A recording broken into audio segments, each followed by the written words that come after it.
Hello everyone, welcome to Soni recipe. आज मैं आप लोगों के साथ नान रोटी की रेसिपी शेयर करने वाली हूँ।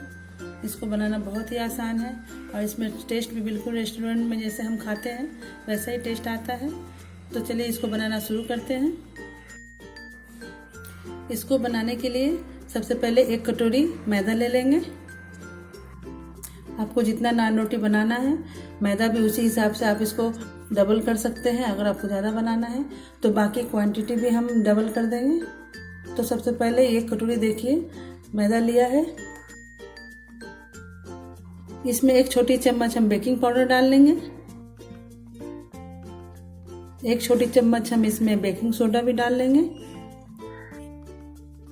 1 चम्मच इसमें हम चीनी डाल देंगे। इसको थोड़ा हमने ग्राइंड कर लिया है, ये पाउडर फॉर्म में है, जिससे ये अच्छे से इसमें मिक्स हो जाएगा। इसमें आधी छोटी चम्मच हम नमक भी डाल देंगे। अब इन सारी चीज़ों को हम अच्छे से मिला लेंगे। अब इसमें हम 2 बड़े चम्मच दही डाल देंगे। दही बिल्कुल ठंडा नहीं होना चाहिए, ये रूम टेम्परेचर के हिसाब से होना चाहिए। अब इसमें 1 बड़ा चम्मच हम रिफाइंड ऑयल डाल देंगे।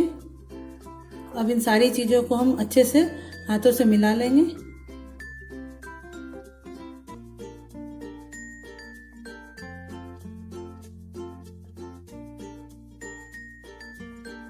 इस आटे को हम हल्के गर्म पानी से गूंथ लेंगे।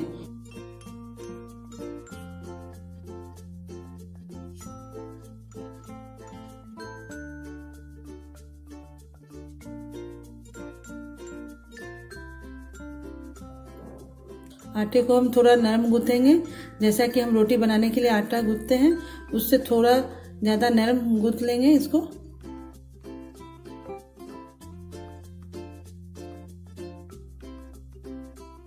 अब इसे 2 घंटे के लिए ढक कर रख देंगे। 2 घंटे के बाद इसका नान हम बना लेंगे।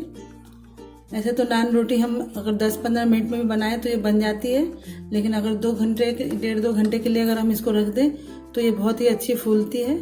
तो अगर समय ना हो तो आप इसको तुरंत भी बना सकते हैं। अगर आपके पास समय है तो इसको थोड़ी देर के लिए फूलने के लिए रख दें, जिससे नान रोटी बहुत अच्छी बनेगी। 2 घंटे हो चुके हैं, देखिए आटा अच्छे से फूल गया है। अब थोड़ा हाथों में तेल लगाकर इसको चारों तरफ से फिर से एक बार गूंथ लेते हैं। अगर ये आपसे थोड़ा दिक्कत हो रहा है तो आप हाथों में हमेशा थोड़ा तेल लगाकर इसको गूंथिए, जिससे हाथ में नहीं चिपकेगा। अब इन आटों का हम लोई बना लेंगे।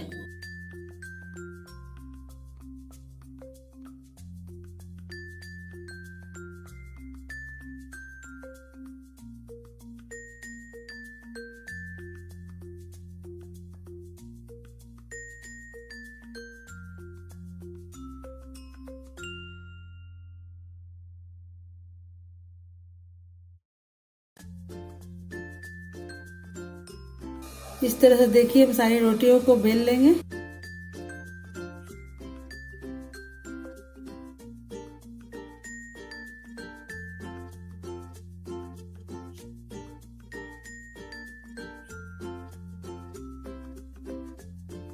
तवा गर्म कर लिया है।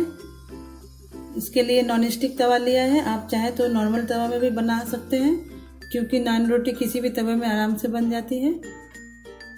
तो सबसे पहले हम 1 रोटी डाल लेते हैं इसमें। इसको पलटते हुए हम दोनों तरफ से अच्छे से सेक लेंगे। अब ये लगभग सिक चुका है। अब इसमें तेल लगा लेंगे। आप चाहे तो इसको बटर या घी से भी सेक सकते हैं। आपको जिससे इसका टेस्ट अच्छा लगता है आप उससे इसे सेक कर इसे आप बना सकते हैं। इसके ऊपर छोटे छोटे बबल्स आने लगते हैं, जिससे पता चल जाता है कि अब इसको हम पलट सकते हैं। तो देखिए इसको पलट लेंगे। देखिए कितना अच्छा है, अब इसका कलर आने लगा है। ये बहुत ही जल्दी सीख जाती है।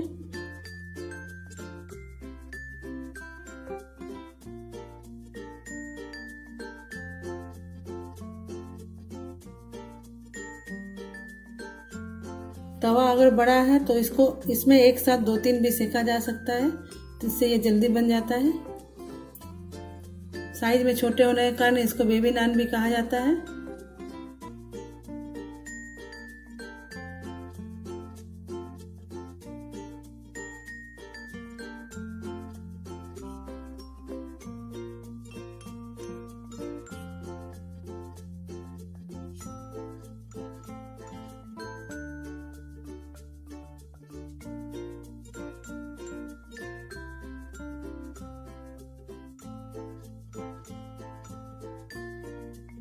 देखिए हमारा नान तैयार हो चुका है।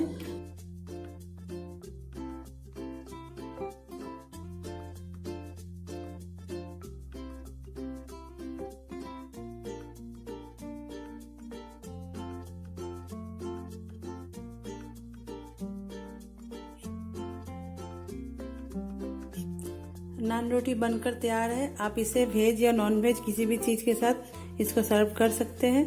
जो सब्जी आपको पसंद है उसके साथ आप इसको सर्व कीजिए। ये बहुत ही सॉफ्ट बनती है और इसको खाने में बहुत अच्छा लगता है। तो आप भी इसे ज़रूर ट्राई कीजिए।